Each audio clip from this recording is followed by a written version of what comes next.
పవన్ కళ్యాణ్ ప్రస్తుతం డాలీ దర్శకత్వంలో కాటమరాయుడు చిత్రాన్ని చేస్తున్న విషయం తెలిసిందే.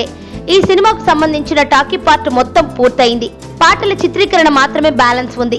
ఇక ఈ సినిమాను ఉగాది కానుకగా మార్చి 29న విడుదల చేయబోతున్నట్లుగా నిర్మాత చాలా రోజుల క్రితమే ప్రకటించాడు. అయితే జానీ చిత్రం నుండి మొన్నటి సర్దార్ వరకు పవన్ కళ్యాణ్ నటించిన సినిమాల్లో ఎక్కువ శాతం సినిమాలు అనుకున్న తేదీకి రాలేకపోయాయి. కానీ కాటమరాయుడు చిత్రం మాత్రం అనుకున్న సమయం కంటే వారం రోజులు ముందుగానే విడుదల చేయబోతున్నాడు పవన్ కళ్యాణ్. ఉగాది కానుకగా మార్చి 29న విడుదల చేయాలని భావించిన ఈ సినిమాను మార్చి 24నే విడుదల చేయాలని నిర్ణయించారు. మార్చి 24 వరకు పరీక్షలు పూర్తవుతున్నాయి. అందుకే సెలవులను వినియోగించుకోవాలనే ఉద్దేశంతో పవన్ కళ్యాణ్ అండ్ టీం ఈ నిర్ణయం తీసుకున్నట్లుగా తెలుస్తోంది. తమిళంలో సూపర్ హిట్ అయిన వీరం చిత్రానికి ఇది రీమేక్. పవన్ కు జోడీగా ఈ చిత్రంలో శృతి హాసన్ హీరోయిన్ గా నటిస్తోంది. ఇక పవన్ ముగ్గురు తమ్ముళ్లకు అన్నగా ఈ చిత్రంలో కనిపించబోతున్నాడు. భారీ అంచనాలున్న ఈ సినిమా ఇప్పటికే రికార్డు స్థాయిలో బిజినెస్ మొదలవుతోంది.